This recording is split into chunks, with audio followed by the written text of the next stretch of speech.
What's up, wackadoos? Welcome back. As you can see, the ramp truck is not behind me. And after the last 6 months of working on the truck consecutively, we decided to take a little bit of a break. During this time, Kate's been getting a bunch of really nice parts to go ahead and take the Fairlane to the next level, so we're going to go ahead and start installing some of those parts. We're just going to introduce you to what those parts are as we're going along, but the first thing is just an aesthetic thing that I think is going to be really cool. So let's show you what we're going to be doing. So the first thing we're going to be working on is we're going to go ahead and black out this hood, and although this car was never optioned with having the Boss 429 style hood scoop, we're going to go ahead and put one on it anyways, because Kate likes the look and I agree with her. So it should look something like this. So it should look something like that. So obviously we already have our hood scoop. We need to go ahead and mark everything out, drill our holes, do our cutouts for the scoop. We got to go ahead and repair this body damage here where somebody used the wrong hardware and blasted it through the hood. Got to remove all this trim and lettering, and we got to go ahead and knock all the paint off so that we can actually put fresh primer and a layer of paint on it.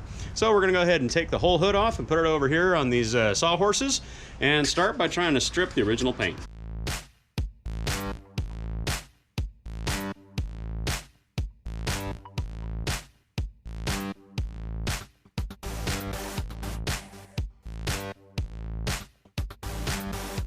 Well, after lots of sanding, we managed to get the hood broken down to the factory filler and primer. Now, as far as I'm concerned, the factory body filler and primer has lasted 50 years, and it's better than I can do because I'm not a body man. So I'm going to go ahead and leave it right where it's at. I went ahead and filled everything on the front with a little bit of primer because we did have a little porosity from rust and exposure, and I'm hoping that it fills in. If not, we're going to go ahead and fill it in, but hopefully a couple layers of primer is all it's going to take to fill in that little bit. Main thing that we're working on now, while we're still in the raw state, is we're going to go ahead and mark out a template for our hood scoop. We got our template made up, and we used the measurements off of a factory 429 car, so we got our 3/8 spacing. This is what it would have looked like had this car been a higher trim package that came with an original hood scoop, although it did not. So there's going to be a little bit of complication on the underside where we have to actually put the studs through. We're also going to be cutting out the air passageway so that this hood scoop is functional, because running fake parts is frankly lame. So we're going to go ahead and cut our holes out so we have airflow through the hood, and I think it starts with drilling some holes. So the original pie cut design underneath the scoop was not very efficient, and I can't guarantee that what I did is more efficient, but I feel like inherently it is. So I feel good knowing that I did it, and it's going to leave a little bit more structural integrity to the hood because we didn't actually remove as much material as if we had cut things out. So what we've done is cut out louvers that are downward facing so that hopefully under positive pressure, when the car is moving forward, the hood scoop is going to push air into the intake and make it so that there's a hot air evacuation underneath the bottom of the car. So we've not lost any material, we keep some of that rigidity, and I feel like this is going to be a more efficient way to move air. So it only took an extra few minutes, and we didn't have to cut a giant pie hole for no reason. It's the next evening, and we've managed to throw a body filler in the places where we needed it and kind of skim everything out, and I feel like this is the smoothest it's ever been.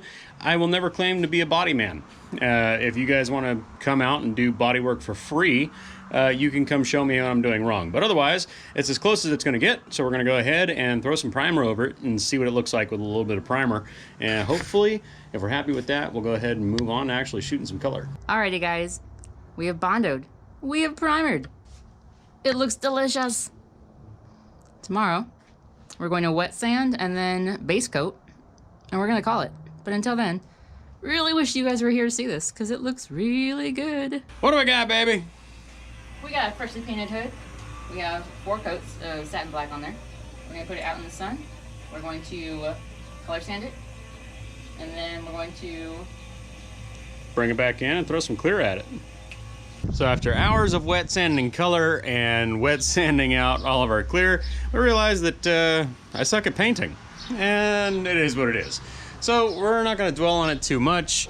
Later on, if we want to repaint the hood, we can. It's not that critical. But the scoop is in place, it has functional airflow, and the wires are all run, so all I have to do is go ahead and hook them up, and we'll have our working turn signals there.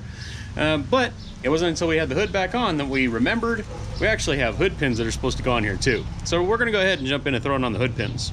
2 hours later. So after flipping around the cables a few times, we were able to get the hood pin cables exactly where we wanted them, and that does kind of fit the theme of the car. So it looks good, she's happy with it, I'm happy with it, and we're gonna move on for the night. So if you've been with the channel for a little while, you would know that I tried to put a fan clutch on a Flexolite fan. And while it did work, I don't think that there was enough weight in the Flexolite fan to activate the clutch properly. Or at least that's the running theory, since this thing would get very hot at stoplights. So yesterday we went ahead and installed this giant 16-inch Flexolite. And allegedly, that thing's supposed to move 3,000 CFM. And that's coming from exactly what Flexolite has said. So, got it all wired up, and it comes on with the key for now. And we're gonna go ahead and move on past that. And we're gonna go ahead and pull the distributor and start pulling off the intake so we can swap the carbon intake manifold.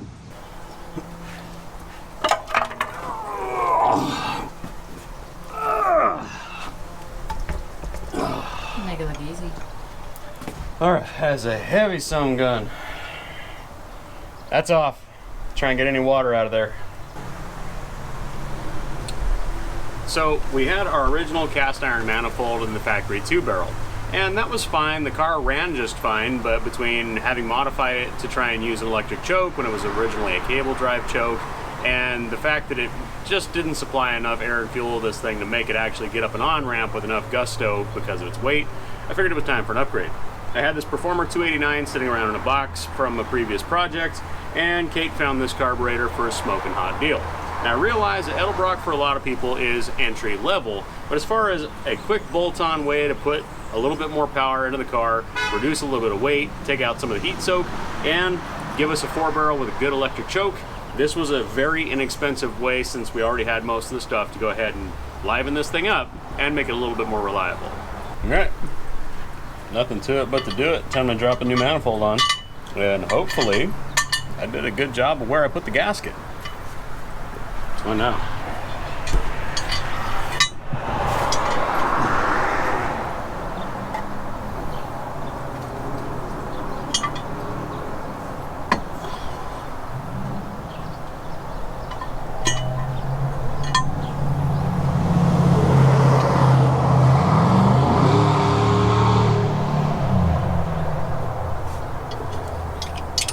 I'm gonna run all these down and see if we can get this thing torqued up. Well, there's good news and there's bad news. Good news is the intake manifold and the carburetor are fully installed. Bad news is we're gonna have to make a few modifications, as is how it works with these things. So, step one, we're gonna have to figure out what to do with the throttle linkage and kickdown. Step two, we're gonna have to do something with the air filter, because now we're running an oversized air filter and our big HEI is a little bit in the way. Now, there are smaller units that have an external spark box, but we're running one that has the spark box built in, so it's going to have its own spark supply on the cap. We did this for simplicity and cleanliness, and frankly, it was a lot cheaper considering this isn't a super high performance application. It's mostly just to get rid of points and make it a little more consistent. So tomorrow we're going to go ahead and run our spark plug wires and wire up our Dizzy and figure out an air filter solution, but that's it for tonight, so we'll head it again tomorrow. About ready? Yeah. Crank it. Hang on.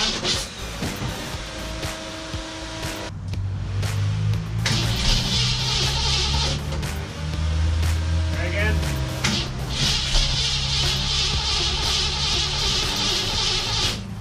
Helps if I hook up everything again.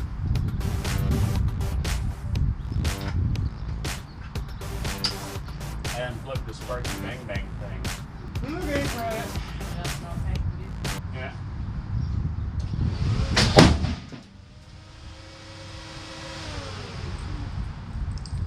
Wow.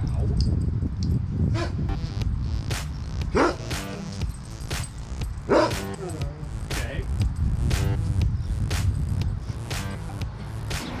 So Chevy's Distributors go clockwise. Fords go counterclockwise. Good news. Try again. Ready? Yeah. Have your earplugs in the key.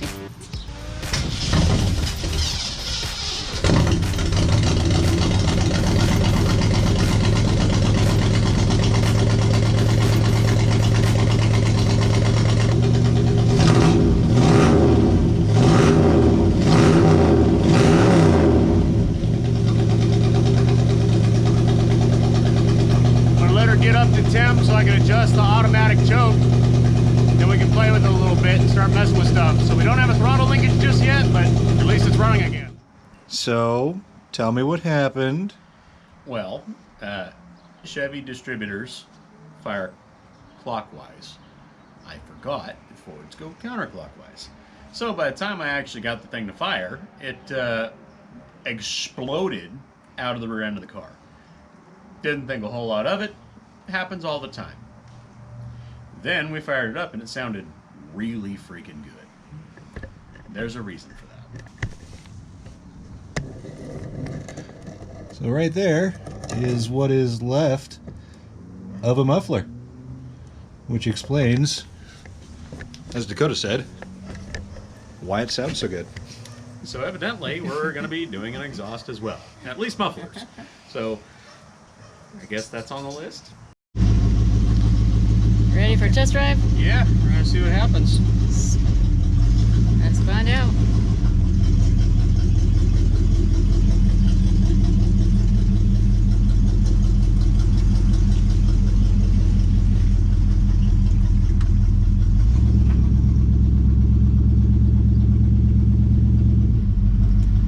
Take it nice and slow. Clear on the right.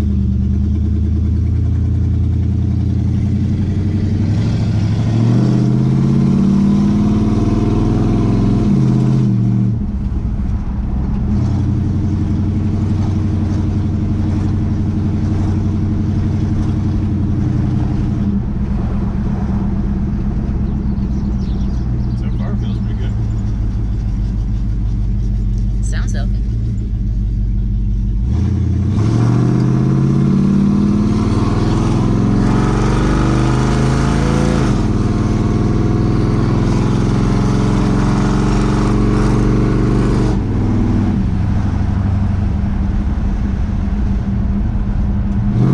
Initial thoughts, I like it. How about you? A Yeah? lot smoother, a lot more responsive.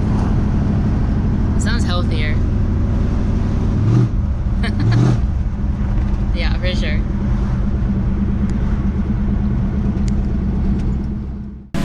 All right, well, it did good for about a block and a half, and then it went wonky, so I'm pretty sure that we sucked up some junk in the carburetor, so I just cleared it back out, and we're gonna try another test drive.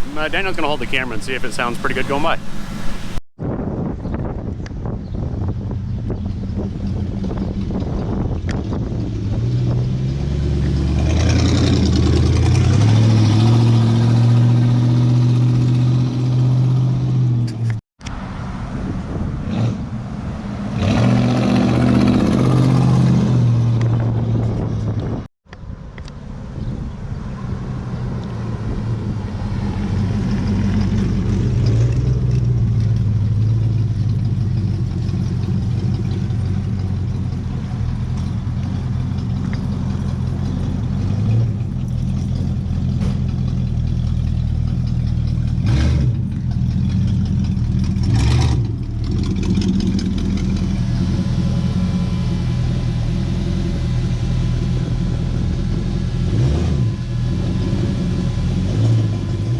Okay, our test drive that time went a lot better than the first go round. So something got sucked up in the carburetor, and I probably should have cleaned it before we put it on there, but I didn't. So I went ahead and cleaned it, put it back on there, and everything started to line up. So one quick adjustment to the accelerator pump, and she's running really nice now.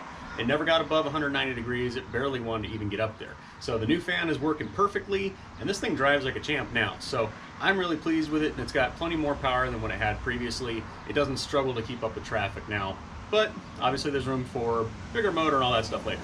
For now, we're gonna focus on what's coming next. So be sure to follow along, subscribe if you haven't already, because coming up next, we're gonna work on putting in Pro Car bucket seats, a harness bar, and some Crow harnesses, as well as a bunch of interior stuff along with that. So follow along if you haven't already. Wagadoo out.